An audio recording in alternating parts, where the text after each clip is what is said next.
ټول خو په خبرو باندې ستړی شو بیخي بخښنه غواړم چې او اوبه هلته اماده دي که څوک کولی شي چې ورنه استفاده وکړي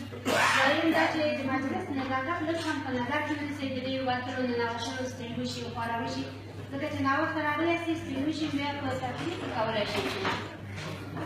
بل انتقاد په ټولنو باندې دا دی چې موږ او تاسو هره ورځ همدا خبره کوو چې پښتو مورنۍ ژبه ده او ښځو ته باید حقوق ورکړو مګر د نن مجلس نه معلومیږي چې د ښځو تعداد څومره دی او د ورونو تعداد څومره دی باید په عمل کې دا شیان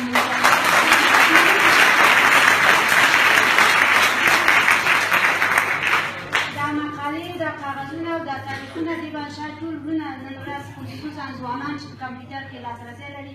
زموږ نه ډېر ښه پوهېږي ټول تاریخ د افغانستان ټول شان تشریح یوازې صحیح نه ده په عمل کې باید دا پیاده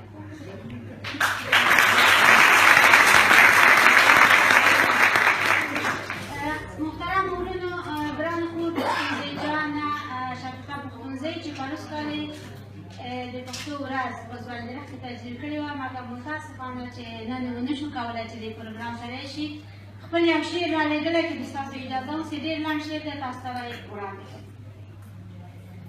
یو درد او یو احساس د بېوسۍ را سره درومي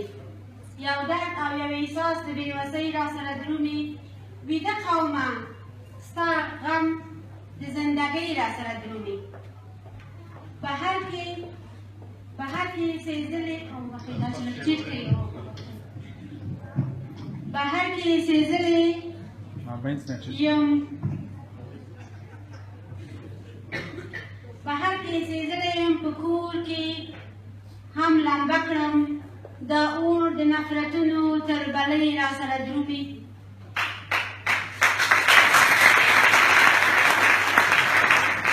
چې خپلو کې جوړ نه یو څه ګیله ده د اغیار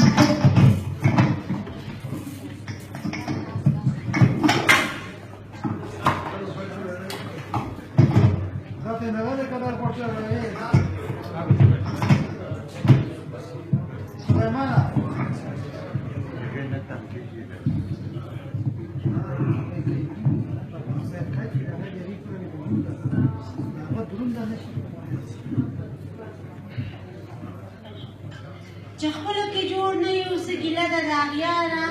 څاروان مو د کاروان لا د ټګۍ را سره درومي چې تل د نورو نښه دا زموږ خوارو تندی دی چې تل د نورو نښه دا زموږ خوارو تندی دی دا نرمې اوښکې او وړې سلګۍ را سره درومي زموږ د قوم مشرانو څه مو راکړل په ژوندون کې زموږ د قوم مشرانو څه مو راکړل په ژوندون کې خادۍ کې هم د وینو سره ډولۍ را سره درومي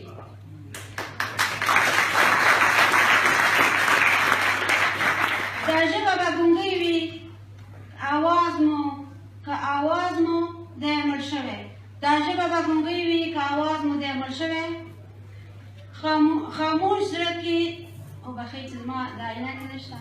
خاموش غږه پښتو پښتونولي را سره درومي او اوس د محترم ورور راتل فقیری افغانس Nederlands vereniging van ja die باندې لیکلی افغانس Nederlands vereniging راتل فقیری خواهش کوم چې د سټیج سر کړی شي د ورور په افتخار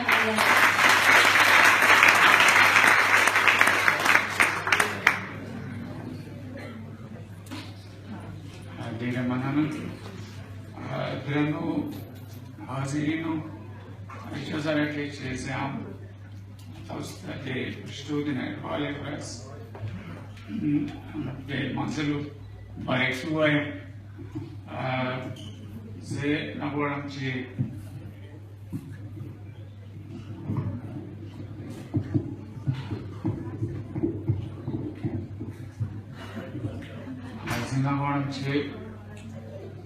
مشکلات باندې خبرې وکړم مشکلات زیاتې دي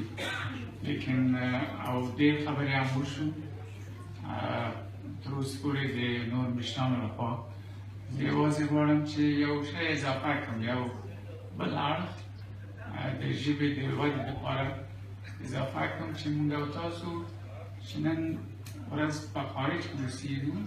او په تېره بیا ځوانانو ته ډېره مهمه ده